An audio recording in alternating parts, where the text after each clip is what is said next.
नमस्कार। एक बार एक व्यक्ति अपनी पढ़ाई पूरी करने के बाद कबीरदास जी के पास आया।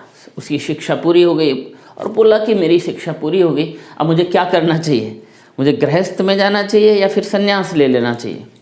तो कबीरदास जी मुस्कराए, बोले मैं इसका उत्तर आपको प्रत्यक्ष किसी दिन आएंगे तो अनुभव कराऊंगा और आपको इसका उत्तर दूंगा। अब मेरे पास आइए। अब एक दिन क्या हुआ, दोपहर का समय था, 12 बजे थे, धूप निकल रही थी। ये आया और कबीरदास जी ना सूत काट रहे थे। अब जब ये आके बैठ गया तो कबीरदास जी ने अपनी पत्नी को आवाज़ दिया, अरे जरा दीपक जला के लाओ। वो दीपक जला के रख गई पास में। दोपहर का समय है, खूब तेज धूप निकल रही है और दीपक जलवा लिया इन्होंने। बताइए, उनकी पत्नी भी कुछ नहीं बोल रही। ये अजीब सी बात है। कोई नहीं। अब शाम हो गई। शाम होने के बाद ये इसको लिए, लड़के को, बोले चलो चलें घूमने जरा। और कुछ दूरी पर जाने के बाद एक पहाड़ी थी। उस पहाड़ी के ऊपर एक छोटा सा घर बना हुआ था और उन्होंने आवाज़ दिया किसी को। बोले यहाँ कौन रहता है? इस लड़के ने बोले मेरे एक शिष्य हैं वो जो रहते हैं। वो नीचे तक आए। अब नीचे आने के बाद कबीरदास जी ने पूछा तुम्हारी उम्र क्या है? तो बोले 80 साल। अच्छा ठीक है, जाइए जाइए जाइए। अब ये चले गए ऊपर। अब जैसे ऊपर गए वापस आवाज़ दिया और बोले जरा नीचे आइए। अब नीचे आए। अब नीचे आने में पूछा तुम्हारे दांत हैं या टूट गए? बोले हाँ, आधे टूट गए आधे हैं। अच्छा ठीक है, जाइए। ठीक है ओहो, जाइए अभी जाइए। अभी जैसे तैसे हाँफता हुआ ऊपर जा रहा है। अब ये दोनों चल दिए। अब इससे नहीं रहा गया। ये बोले क्या आपने एक बार भी क्यों नहीं तीनों प्रश्न पूछ लिए, उसको बार बार क्यों बुला रहे थे?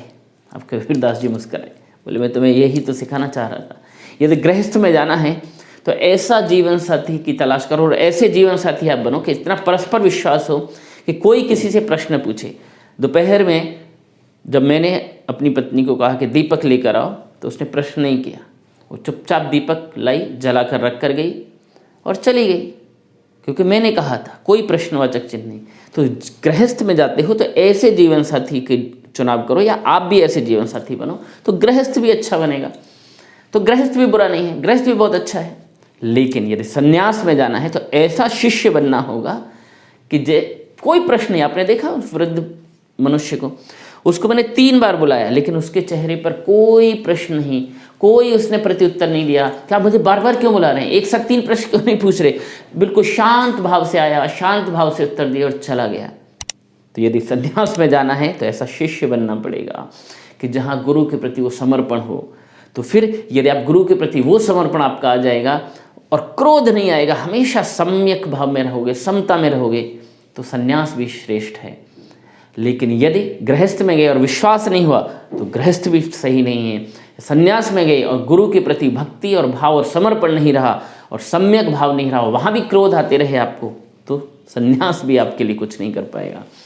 तो इस कहानी से हमें सीख मिलती है कि हमें जहाँ भी हो, चाहे गृहस्थ हो चाहे संन्यास हो, समर्पण और विश्वास के साथ हमें रहना चाहिए, तो जीवन श्रेष्ठ बनेगा। Thank you very much.